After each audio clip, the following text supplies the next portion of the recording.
Welcome to the Grow My Salon Business podcast, where we focus on the business side of hairdressing.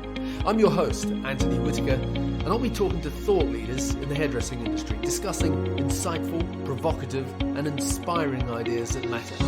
So get ready to learn, get ready to be challenged, get ready to be inspired, and most importantly, get ready to grow your salon business. Hey, it's Anthony Whitaker here, and welcome to today's episode of the Grow My Salon Business podcast. As usual, it's great to have you join us here today. This is the third in a series of episodes where I'm talking to hairstylists who are incredibly productive behind the chair. And when I say productive, these are people who produce multiple six figures a year behind the chair. And I want to find out what it takes to do that. The very first person that I spoke to on the podcast who was doing over $500,000 a year by herself was Jill Craven, way back in episode 17 of the podcast. And if you haven't listened to that, I encourage you to do so, and I will put the link in today's show notes. Then, more recently, in episode 183, I spoke to a lady by the name of Denise Darragh from the Jute Salons in Palo Alto. And my guest on today's podcast is Brandon Darragh from the Michael Salons in Atlanta. And Brandon is also one of those extremely productive hairstylists. He produces in excess of $375,000 a year behind the chair, but he does it in a 4-day week.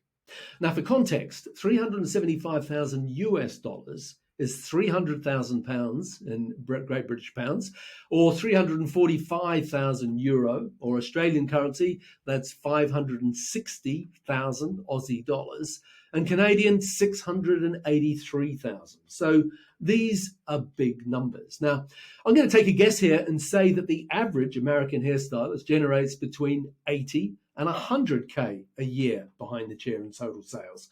And I'm probably being optimistic with those numbers. So when you meet someone doing 3 to 5 times that, then they are obviously doing something very special. So in today's podcast, we will discuss what the key is to doing extraordinary numbers behind the chair. How long does it take to build up a column, how to avoid burnout, and finding balance, and lots more. So without further ado, welcome to the show, Brandon Darragh. Hey there, how are you? Very good, very good. Thank you very much for making time to talk to us, Brandon. I really appreciate you doing that. Obviously, you're a busy man, so it's great to have you, share your wisdom with our audience today. So I really appreciate you having me. No, not at all. Brandon, I'm going to start off by asking you a question that I pretty much ask everybody, and that's sort of to get them to introduce himself. So, who is Brandon Darragh? Give us your sort of 2-minute backstory, and then we'll jump into the detail. Okay. I work for Michael Salons in Atlanta, Georgia. We're one of the largest salon groups in the United States. We have about 450 employees. We have 8 salon locations. One of them is male focused. It's not specifically male. It's not 100% a barber shop, but it's close to one. And we take everybody in there. Anybody that wants a short haircut, they're ready to roll. It's a really exciting place to work. The Michael Salon Buckhead that I work in has probably 100 to 125 employees at any given moment. We service about 400 to 500 clients a day in that building, and the energy is just mind-blowing. I've been there since I was a 19-year-old guy. I'm now 52 years old. I've worked for Michael Salon nearly 32 years.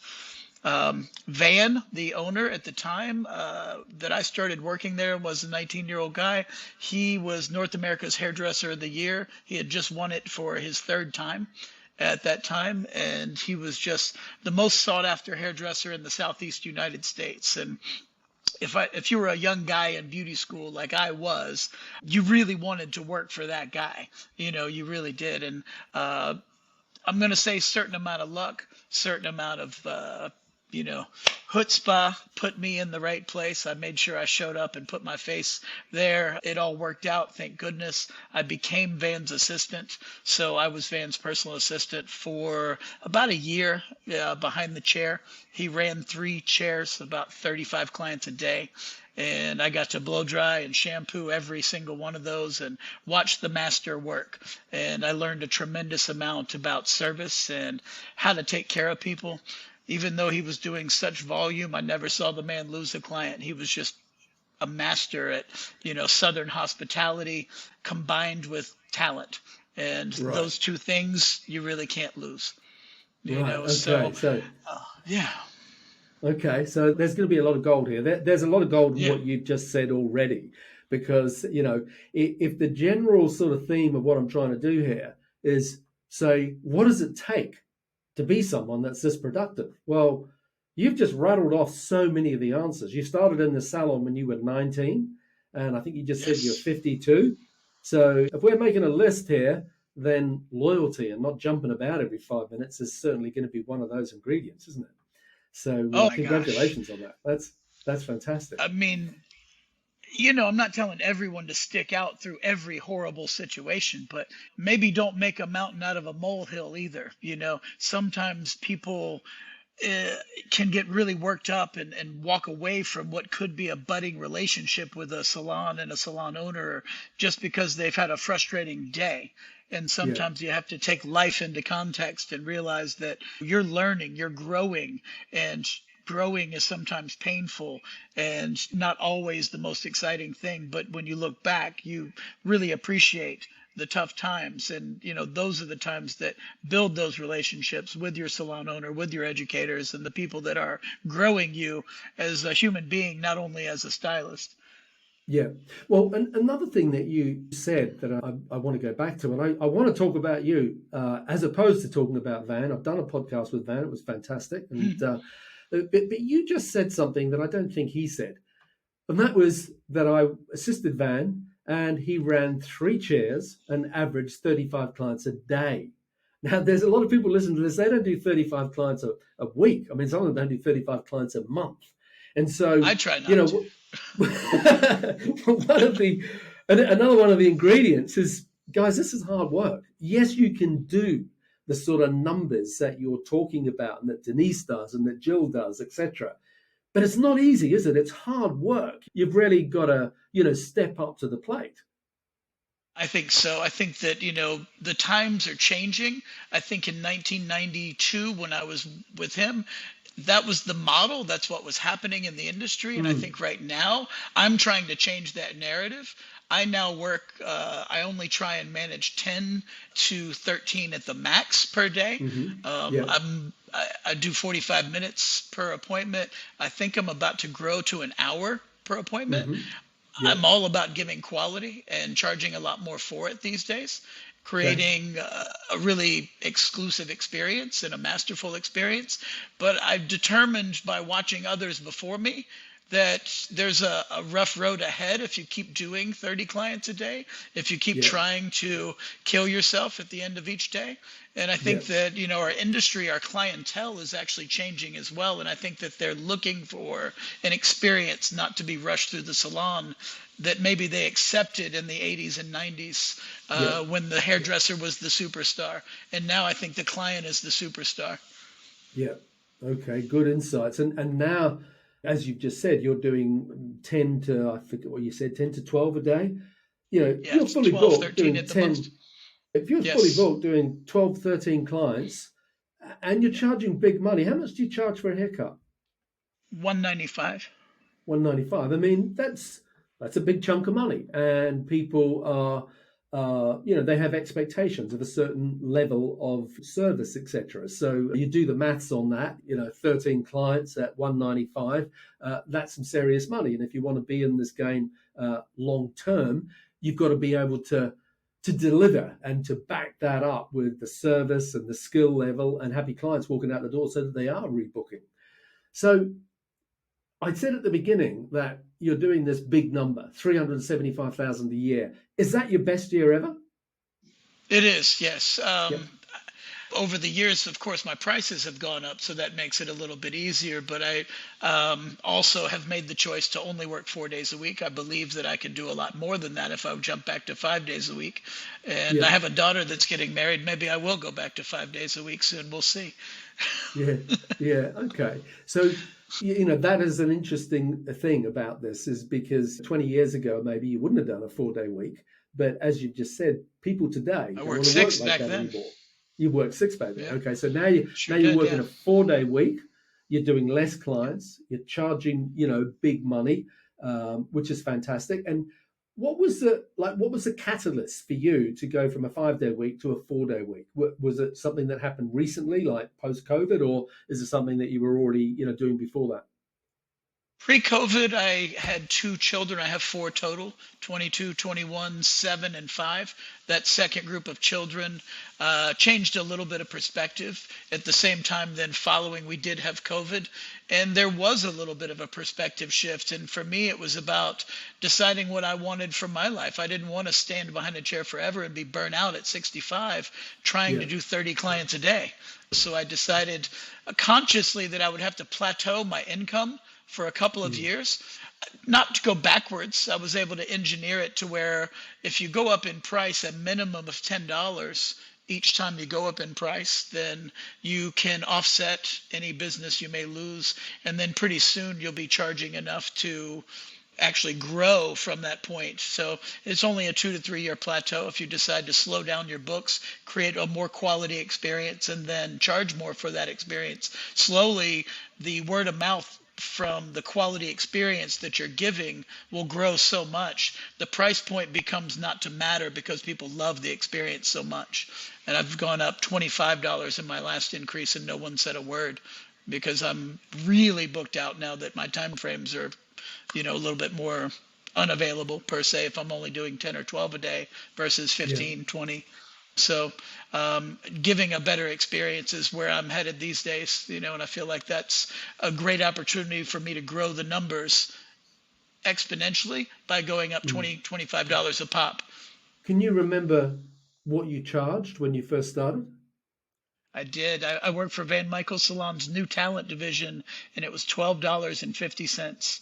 And I tried to do 14 to 15 a day minimum just to make Yeah. a living, Yeah. to feed myself back then, Yeah. for sure. That's great. From $12.50 to 195 and Yeah. growing. Okay. What's the service to retail split on that? So 375 About grand. How much of that would be retail? 40,000 retail, about 40,000 40,000, retail. Right. 40,000 retail. And I do some extensions, but only 4 or 5 clients worth. It's not really my business, but I do have a little bit of that. I do some keratin straightening services, but 85 to 90% of my business is pure hair cutting. I'm Right. a cut Okay. Yeah. specialist. Yeah. So the Van Michael salons are specialist salons, aren't they? You either cut or you color. Yeah. Yes, yes, we are departmentalized and Right. gives us Department. the Yeah. opportunity to focus. Yeah. Yeah. Okay. And on those 4 days a week that you work, what's your sort of start time, finish time? So 2 days a week, I try and be there early. I work Tuesday through Friday. Tuesday morning and Friday morning, I'm there at 8 a.m. And I work until about 5. And then on Wednesday and Thursday, I come in at about 10 a.m. in the morning and work until about 7:30. And just I work a lunch in the middle of each day. I've decided after being 50 years old, I would actually work a lunch. And some of the previous hairdressers I've listened to on the podcast, and I hear them working 8 a.m. to 9, 10 p.m. and nobody taking a Yeah. lunch. And that used to be me. And I Yeah. was definitely that guy. And I think that our industry has taught us to do that. But I also have watched a lot of hairdressers, kind of fall off the back end after they're 50, 55 years old physically, and Yeah. I decided to change that narrative. I work out a lot. I eat well. I make sure I take a lunch, and I work very specific hours. And in the mornings on Wednesday and Thursday are my squeeze-in days.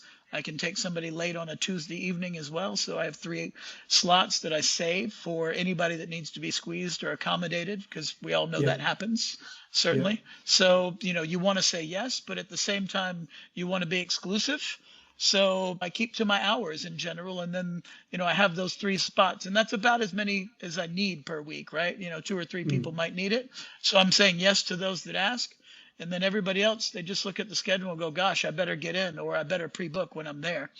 And Sure. Yeah. the further out I'm booked, the more I can raise my price next year.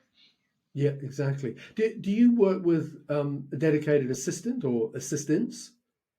I do. I used to be the director of training for Van Michael Salons. Jeffrey Goldenstein now has that title, and that's something that Van still wants me involved with. I help Jeffrey. If he asks me, I show up and teach. And so I have an assistant. They want me training as well. She shampoos for me and she rebooks for me. She does a hand massage during the haircut to give a little luxury to the service. I do all my haircuts and blow dries. I'm kind of control oriented when it comes to the blow dries, probably. Yeah. Okay. Yeah. And Hmm. a lot of people listening to this, like they'll be listening or watching on YouTube, and they'll be thinking, I wonder why he's never opened his own salon. Now, you started with Van as a 19-year-old. Obviously, you would have thought that at different times in your life. I'm going to suggest it may not Sure. be obvious saying that, and maybe other people have suggested it to you. And one of the things I often think is a shame in this industry is that a lot of people think it's the automatic next step that everyone should eventually go Oh and my open their gosh. own salon. So I'm really curious as to what your thoughts are around that. Wow, I think that that's such a trend in today's world. We do so many interviews and they start out immediately with, I'm an entrepreneur, and everyone's an entrepreneur these days. And I have to Mm, break it to them. A lot of them aren't. They're probably great artists.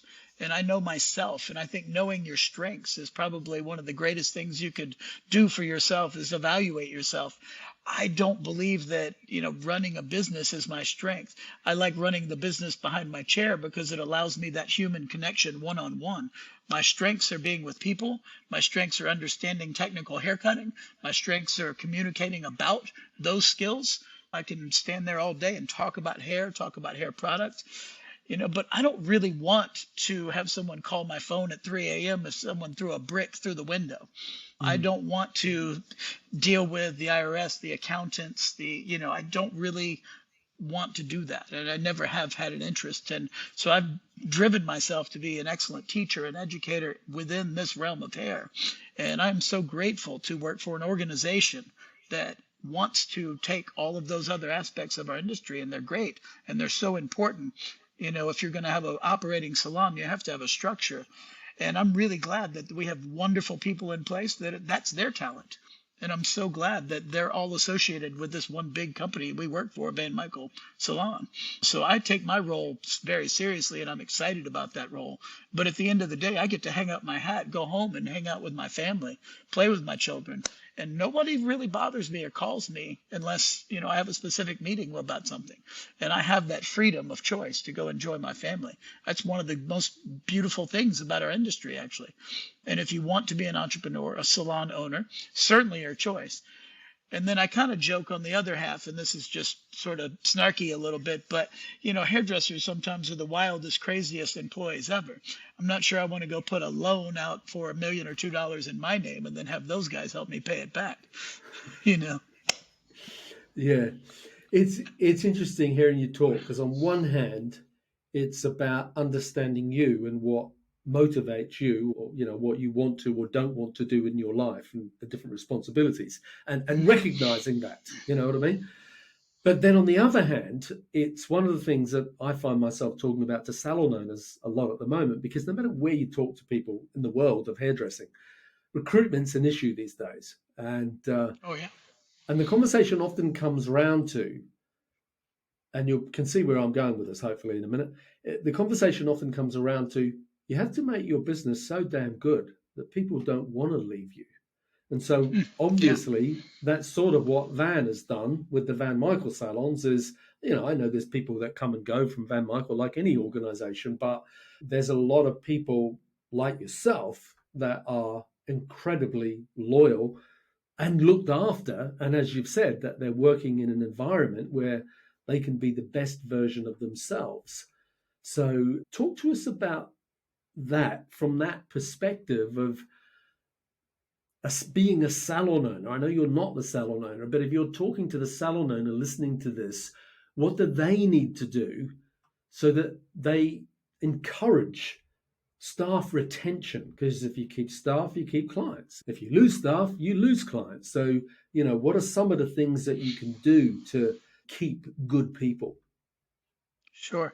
Van has always used the phrase he wants to create an oasis for stylists to grow and learn. And I bought into that when I was a kid, right? And it's true. And the way he's done it is encouraging you. Obviously, we all do that. And I'm sure as salon owners, you're going to do that. But it's also accepting that people make mistakes, and he's very good at sitting down with the people that makes mistakes and coaching them and not yelling at them or freaking out in any negative way. Yeah, so when Van's working with somebody as a salon owner, the one thing I know is that he listens tremendously. He's a great listener, and he encourages each one of us to educate ourselves. He has offered paying half for any education. So I went to Sassoon's in London multiple times on his dime with the agreement I would come back and be a trainer. And, that was something he identified that maybe I wanted to do and I had the talent for. And so that's something maybe I encourage every salon owner to do, is identify that top talent and invest in that top talent and let that top talent spread the love to the rest of the staff as well. And that's sort of how he's managed everyone for a long time, as he builds this pyramid of love and trust. And the pyramid just keeps growing bigger and bigger because he encourages us to take our people to dinner, sit down with them at breakfast, encourage them in the culture of the business, not just how to make money, but, how to grow each other. And I think that that's really the secret of Van Michael Salons, is that it's a family. I've 450 employees, and I'm pretty sure we have over 150 that have been there 20 years or more now. And that growth and longevity and loyalty is purely loyalty, is because we're all happy, we make money, we kind of grew up together as a family. And I think that the opportunities given to us there were just tremendous. And it's hard to put a finger on exactly why his formula is so great, but I think staff love is a huge way to put it. Okay. There is structure there, though. There is definitely structure. Yeah. Is there, I think I know the answer. Are there other people in the organization that do this sort of weekly sales that you do? You're not a unicorn. Definitely not a unicorn. I am fighting all the time to stay relevant in the top 5. Right now I'm still the number 1 cutter. The color team has blown me by. We had a girl do 450,000 in color last year, Maxwell, and she is our top producer of last year, and she's phenomenal. And she doesn't ever sleep, I don't think. So right. She's nonstop working. So you need to lift your game, basically. Yeah, exactly. It's unbelievable. But, it's a choice for me. I've chosen to work. If I wanted to work 5 days, I think I could catch her. But I have the children. I'm a soccer coach a couple days a week. Yeah. And that, really means a lot to me at this stage in my life after 30 years of doing hair, that I can coach my children's soccer team and still be a top producer. I think that's a wonderful balance in my life. Yeah, definitely. Definitely. It's so important, though, isn't it? When you talk about that balance, issue around balance, and this was happening pre-COVID, but it was interesting how, it just sort of got amplified after COVID, because a lot of people had time to sit around and reflect about their life and what was important to them, and family and health and fitness and coaching the football team and all that sort of stuff. So what I want to ask you is, because you've alluded to how you do staff training, etc., what do you notice as someone who's, been dealing with young people like we do in our industry, and you're training and coaching and mentoring young people?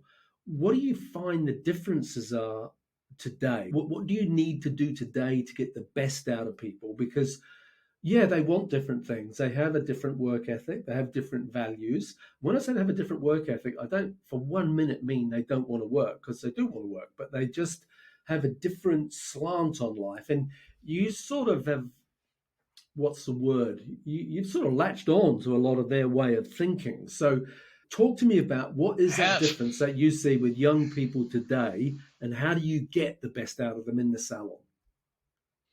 I had, I think it's interesting you picked up on that because I have morphed. I started as an early part in my career where it was 6 days a week, it was nonstop, it was 12 hours a day. How many clients can I get in? That was a certain thing. But I did experience moments of burnout and frustration at times in my career, and I didn't know that it was sustainable. And I'm trying to learn lessons by looking at those who have walked the path before me and look at their health in the long run. And, let's say society in general is probably getting a little bit healthier.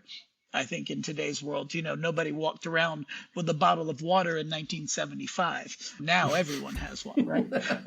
you know, I never you thought of know, it like that, but you did, right? Yeah, No, it's yeah, 100% true. You just didn't. It was a soda. It was yeah, something of that nature, carbonated with a lot of sugar. In the yeah. United States, it was Tab, Coca-Cola, with something of that nature. So society as a whole is healthier.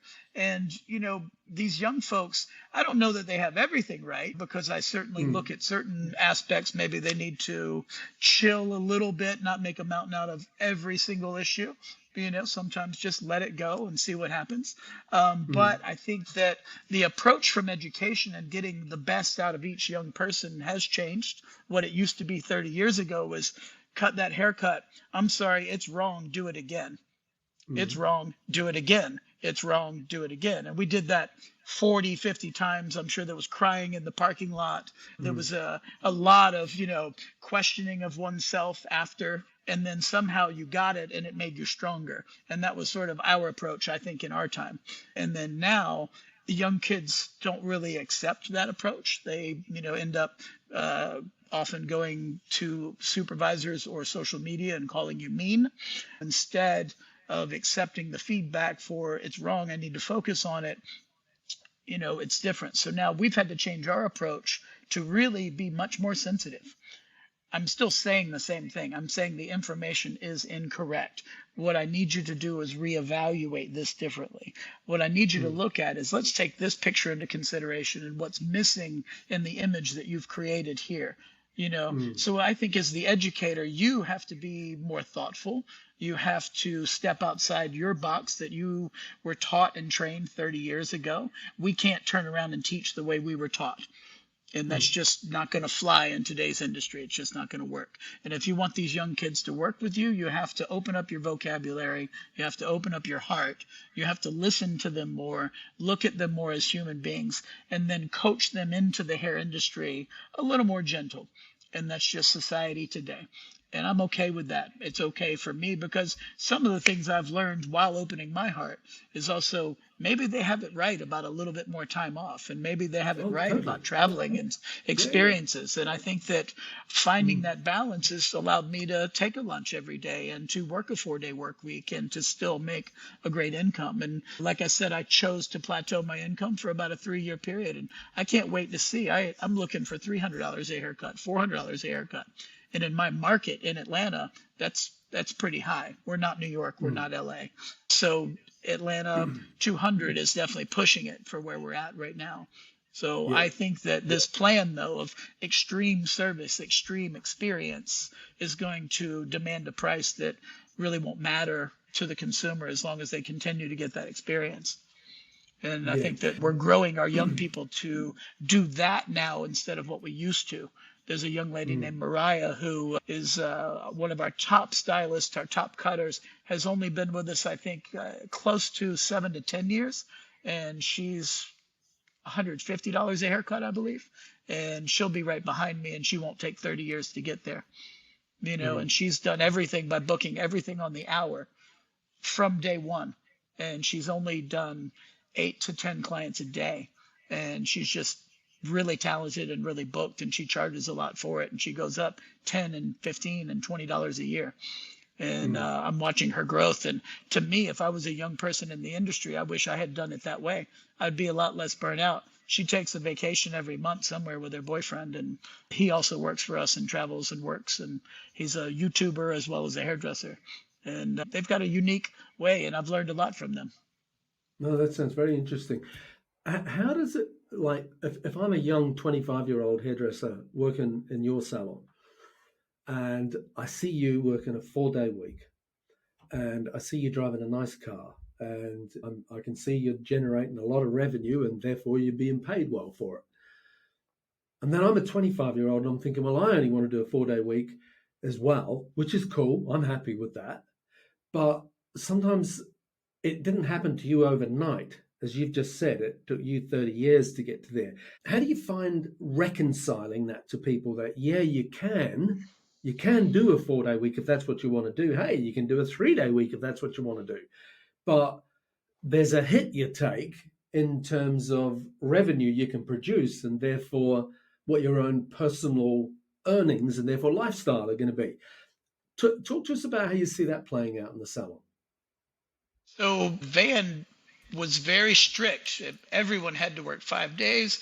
In the beginning, you had to work Sundays and new talents.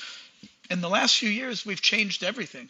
We've told the stylist you can choose in general what you want to work. He set a minimum number that each chair has to produce, and that's your choice in how many days you want to do that in. He has opened the floodgates for a new way of thinking, and it has really not changed our bottom line $1. If anything, we've gone up, and it's the perception of freedom for these young people that they realize they have bills to pay. They realize that they have a certain minimum need, and they're pretty good at budgeting for themselves and figuring it out. And you can sit down and talk to them and say, well, here's what you can expect in income if you do these number of hours, these number of days. And they go, well, gosh, I better work a little more than that. But I find if you set the rules upon them in the beginning, then they rebel against it. Like, I don't want this, or it's too corporate, or I don't want to be told this. I find that, we've opened that floodgate and changed the business completely. And it's kind of gone against the grain of what we've done for about 25, 30 years. And it's not been a bad change at all. And the young generation has really warmed up to it a lot. And as I said, this young lady, Mariah, and her boyfriend, Ruskin, are shining examples that it works. She's gone up to $150 in 8-9 years, starting from like $40 or $50 a haircut. And she's grown tremendously, and she's going to keep going, and he's doing the same. That's really interesting. What you said about the perception of freedom, that they realize they've still got bills to pay and a lifestyle they want to lead. So if they only want to work 2 or 3 days, they're only going to earn this much. If I want to earn that lifestyle or have that lifestyle, then I need to earn more money. Therefore, I need to produce more money, so I need to work more time. But they're free to make that choice themselves. So that's a very interesting way to look at it. Yeah. Yeah, this all came about because of our recruiting. Yeah, and that being challenging, because I know you used to have a queue of people outside the door all the time, and so like everybody, you're saying that queue started to dry up, and that you needed to change what the offer was. Yeah. Exactly. The offer needed to change to entice the new generation, especially post-COVID.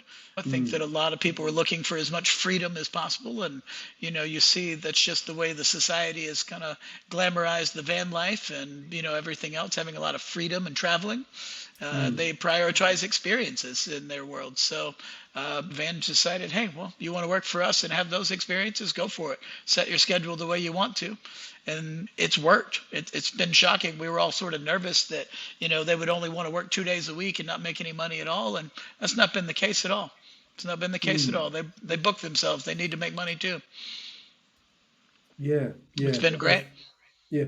Do you think, I'm older than you, but when you say, oh, I've been working there since I was 19 and now I'm 52, that doesn't make me sort of fall off my chair. It's like, oh yeah, great, that's good. You're a loyal servant to the business, so to speak. You're stable.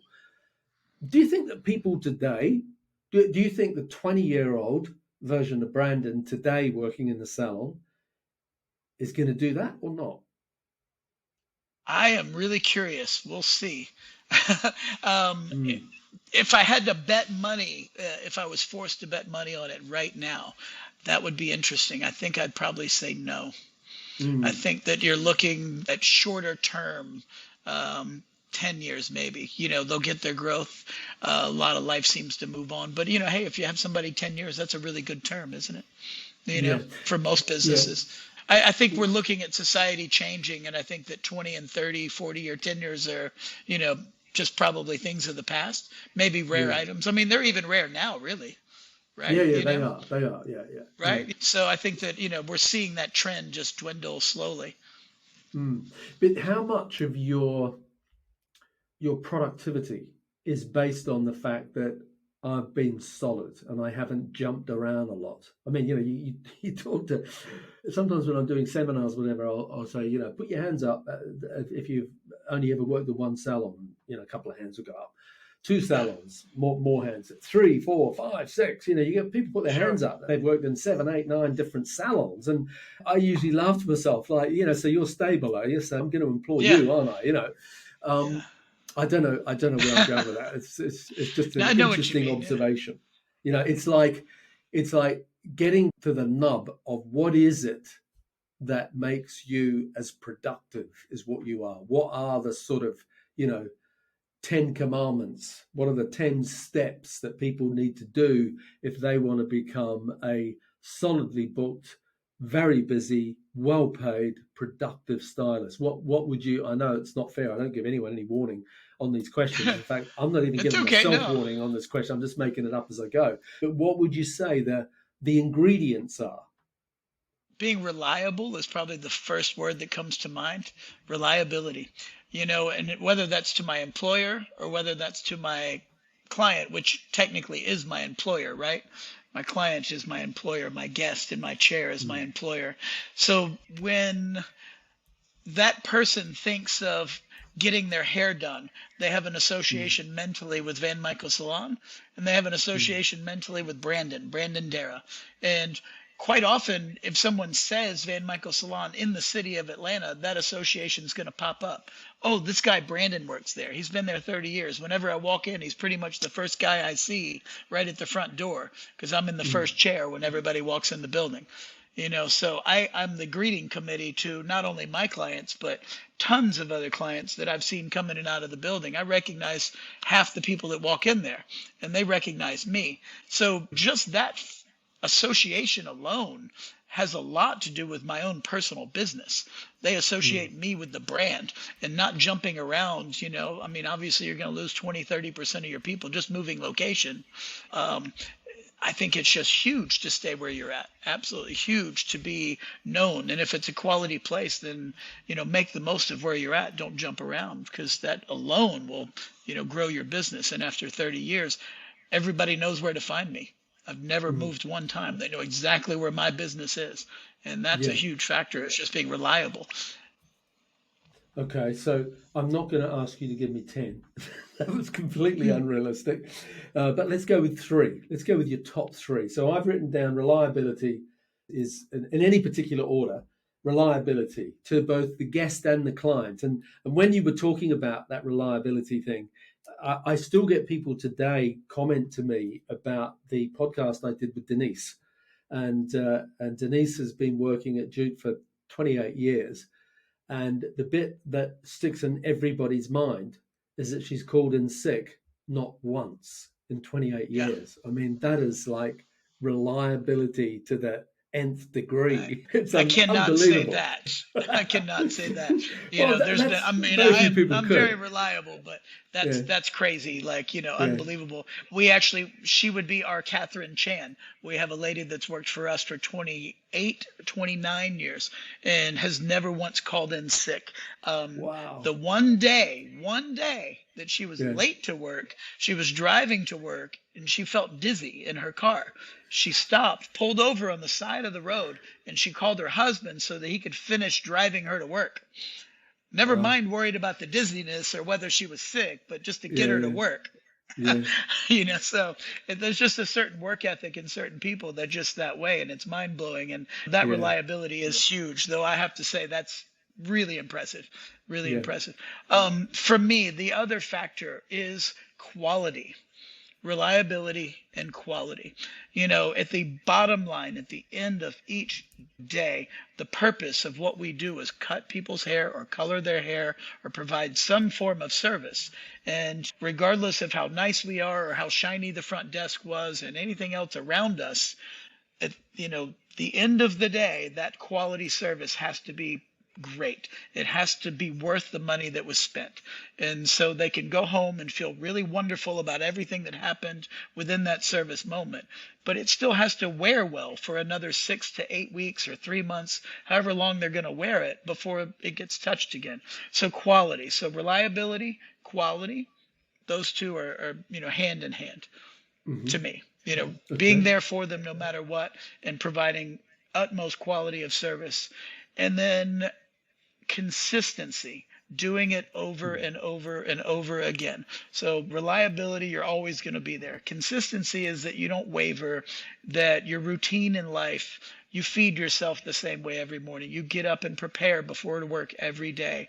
And that routine is the same. You prepare by writing all your note cards on every single client and making sure that you know every detail about their haircut, their service, their whatever they're there for.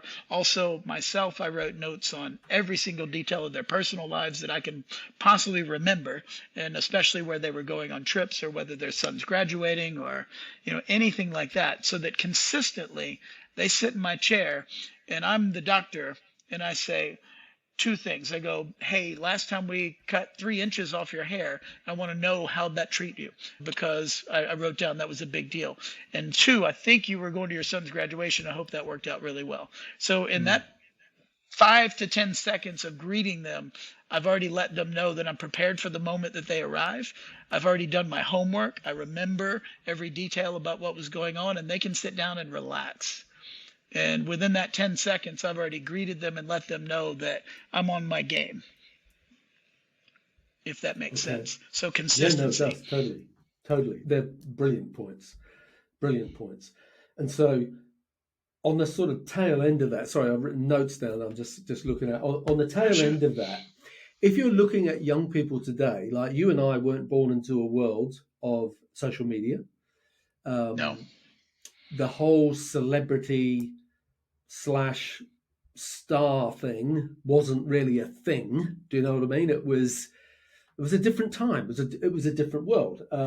So I suppose what I'm saying is that when you talk to a lot of young hairdressers today, they see the route to success as being you got to have fill in the blank X thousand followers on social media.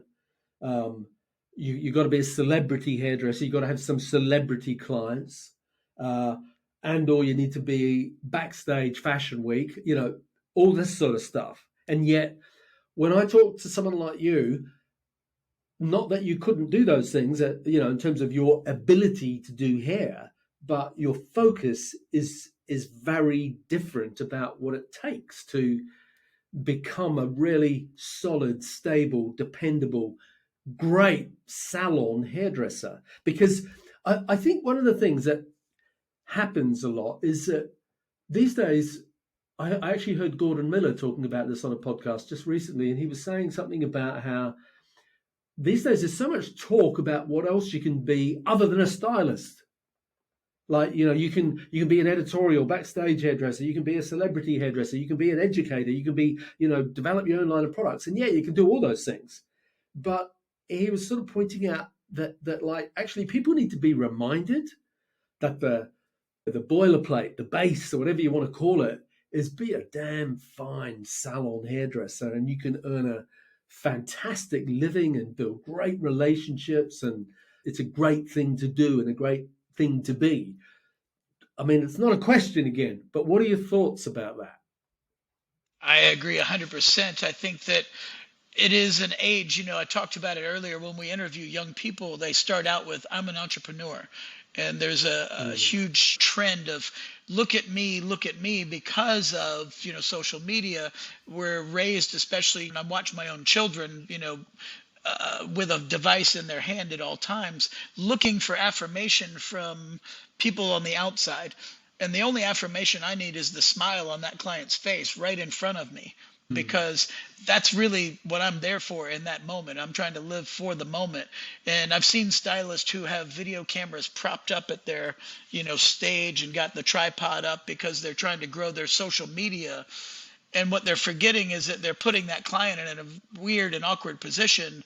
But now all of a sudden they're paying for you So you can grow your own social media, and that just seems a little weird to me, and I guess Mm. some of the clients are into it because they're young and they want to be on a screen also. But I find that, to me, it's about just focusing 100% on the person in front of you. With Mm. social media, like Mr. Miller said, yeah, there's a million jobs out there, but the job I'm doing is hairdressing. And if you want to be a social media star, that's great. I Mm. think that it is important. I really do. I want to learn from those that have walked the path before me. Obviously, a lot of people have fallen off on their social media. I'm not great at it. It's not something I've focused on. I'd like to do better. I Mm. should probably do more, but it's really hard to do it when I'm cutting someone's hair and Yeah. making them do it.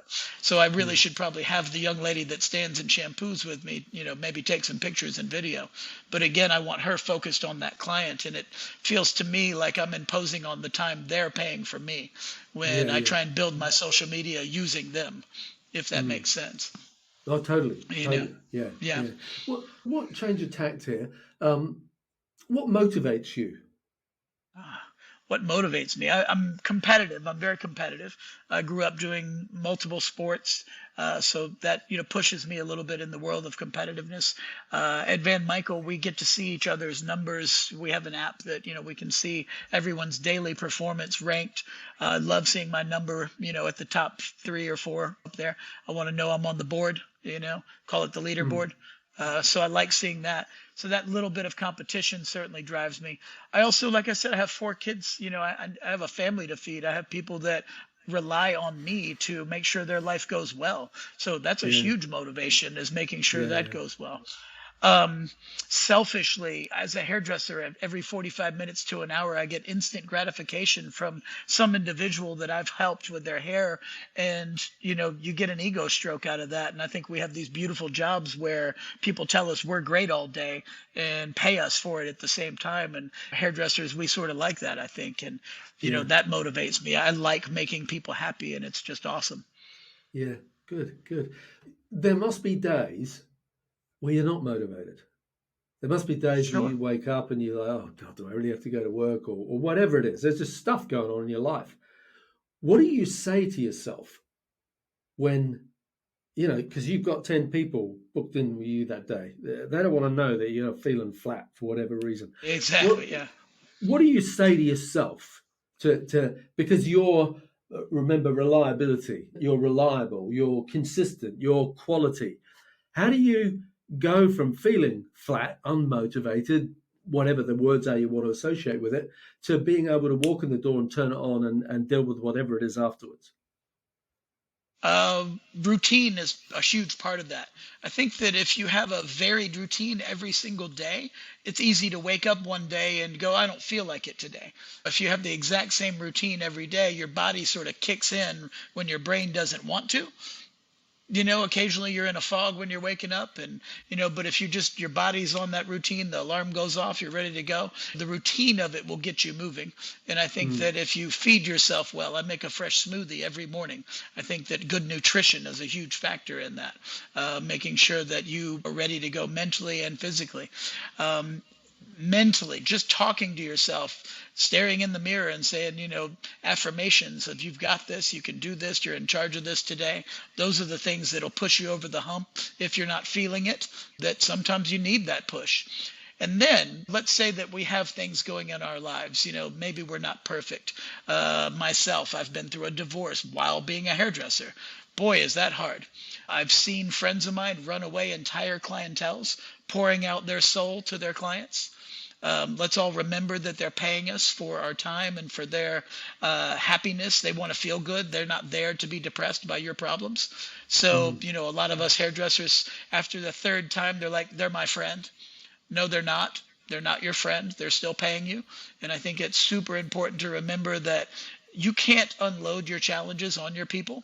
And so if you are having a period in your life, which sometimes are longer than a day, longer than a week, longer than a month, longer than 3 months, stretch into a year, people can be depressed about a life event like a divorce, anything, a death in the family. And we still have to get on stage the next day and cut 10 people's hair, and that's mm, really hard. So what I tell those people, and I sometimes speak on this, is in the morning, I want you to build your speech, whatever it's going to be. When people sit in your chair and you say, "Hey, how are you today?" and they say, "Great, how are you?"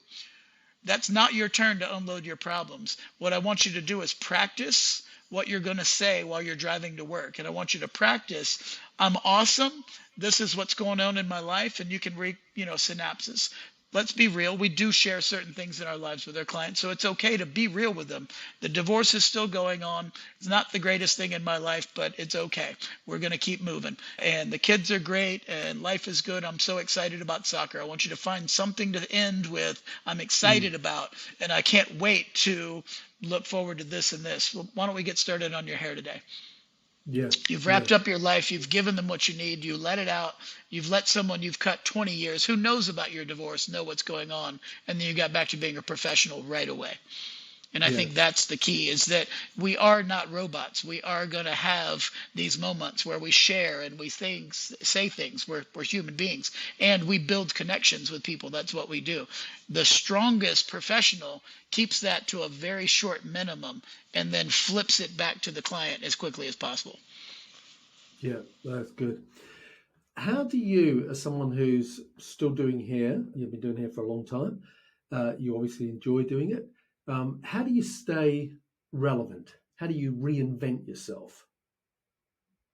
Uh, Staying relevant at Van Michael Salon is luckily very easy because of the influx of young people nonstop. We have constant input from, we have SCAD, School of Art and Design in Atlanta. And it's fantastic. So we also have that. So we have the young people in our training program work with the young fashion artists sometimes, do collaborations. We get a lot of input of young people, young fashion. The internet, of course, is amazing. Back when we started, there was areas of the world that might have been ahead of other areas of the world. Say, London was quite often ahead of Atlanta for sure. I could go over there and find things, that people in Atlanta hadn't seen yet, clothing, fashion. Now the internet equals the playing field pretty fast, right? So we all have input and we all have access. So it's I think everybody builds their library of input. I have multiple different fashion things that I follow on Instagram. I love Hairbrained, Gerard's platform. I love Elevate Hair. Those guys have got good stuff. There's all kinds of different things you can find to your taste level, what you like. So that's great. But then also, look around you. Make sure that when you were 19, you knew what was going on.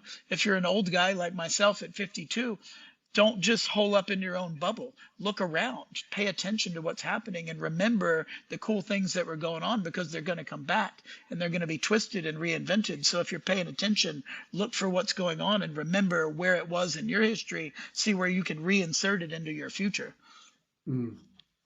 Very good. My wife once said to me, when I said what you've just said, I'm an old guy. She said, "I wish you'd stop saying you're old." She said, "Say you're experienced." So I'm very experienced. Yeah. And so, Brandon, you're very experienced. Take that all day long, and it's true. It is true, isn't it? The age is just a number. It's like, Sure.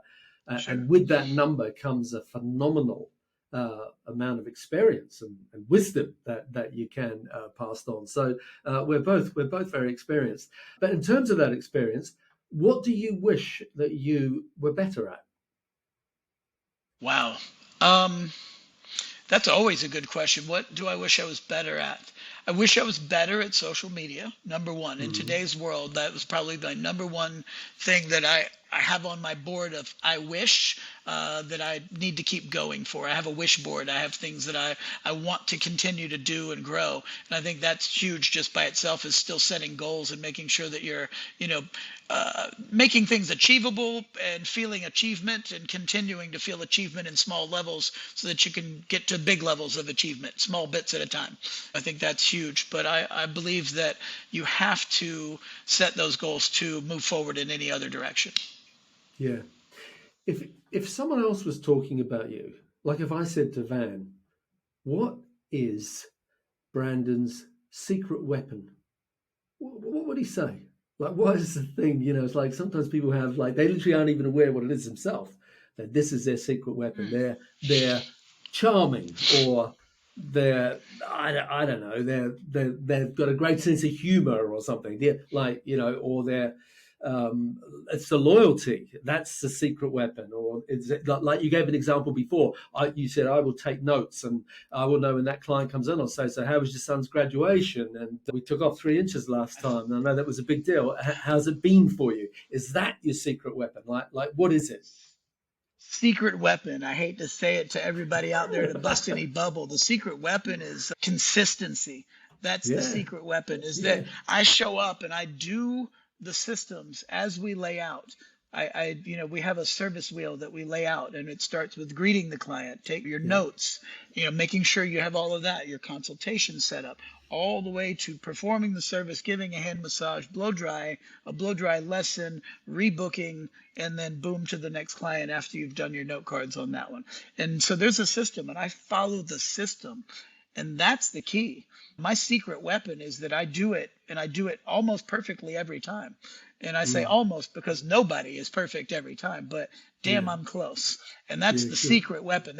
You can say I'm charming, you could say I'm funny, and I'd like to claim all of those things. That would be great. And I could probably be charming in a moment or funny in a moment, but that's Yeah. probably not how people would describe me. I'm talented at what I do because I've focused really hard for a long time.